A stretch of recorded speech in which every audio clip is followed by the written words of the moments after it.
Okay, so today I'm going to be talking about ethical considerations in research. So when we're talking about ethical considerations in research, um, it's important to know whether a piece of research is ethical or not, or if the study was ethical. Um, so a lot of people don't know what ethical research is or what it means for a piece of research to be ethical. So ethical research is basically a study that is conducted, or a study that's conducted by somebody where you need to keep that open communication with the participants of the study.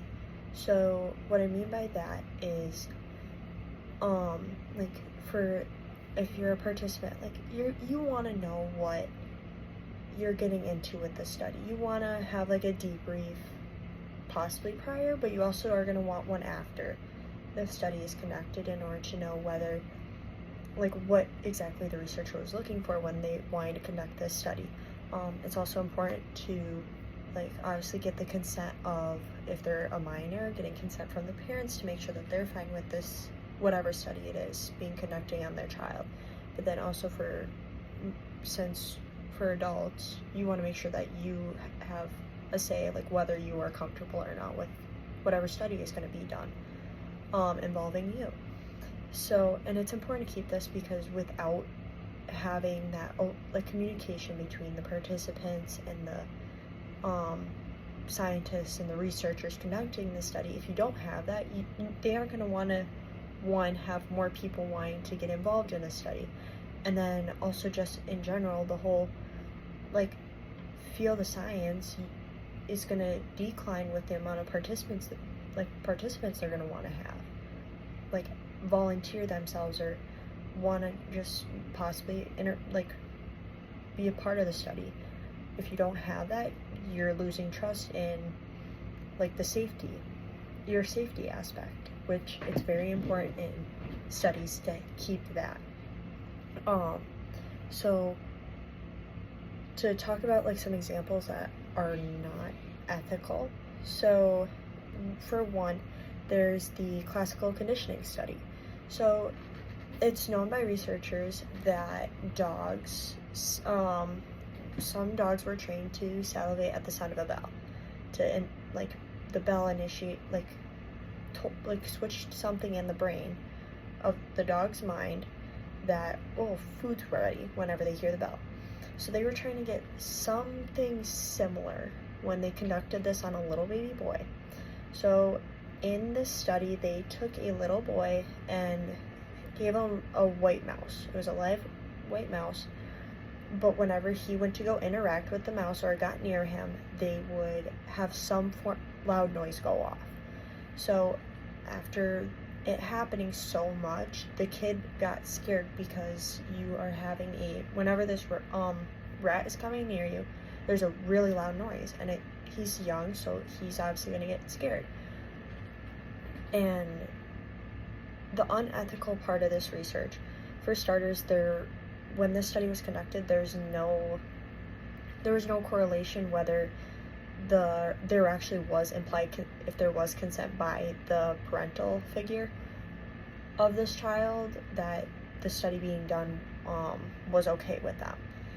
The other unethical bit was after they had conducted the study, they saw like whatever results they wanted. They never unconditioned him to basically not be terrified when something like the mouse got near him and there was a loud noise. He was never unconditioned from that. So it permanently altered his brain into being scared of that simple object. The also other bit of it is they only used one specific object. So there's no real correlation saying, okay, this study is true and it will work for with other kids or when other objects are used. There's no correlation because they only used one object, they used one kid. One other one is the monster study. So the monster study, they had a school and they split the kids into two groups. One group, and keep in mind these groups were mixed with kids that could talk normally and had no speech impairment, and were mixed with kids with stutters. They mixed the kids together and they split those groups in half. One half received positive affirmations towards their speech. So even if they had a stutter, they were still being complimented and told good things. So this group is obviously seeing a positive reaction, and they're feeling confident whenever they're talking, whether they have a speech impairment or not. However, you compare it to the other group that was faced with negative comments, you could see that these kids started to have a more shut off, like closed off, didn't want to talk, because they were so terrified that they would be judged for how they're talking, because that's what the study, what they were like being faced with in their half of the study was they were being told that like nobody wants to listen to you, nobody wants to hear you stutter. Even if they didn't have a stutter, like they started to overthink and think, oh, I have some stutter impairment, I don't want to talk. So it's unethical about that, because you're ruining these kids' like well-beings, which is really important when you're conducting research. Is ethical research is you want to make sure that the participants' well-being and like physical health, mental health, everything is okay with the participants, and there's not going to be any long-term effects.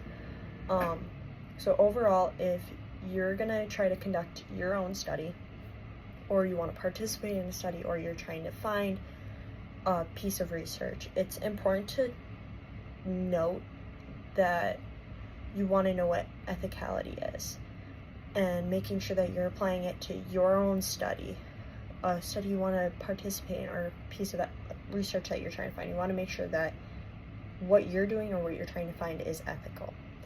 So that is the overall importance of ethical considerations in research.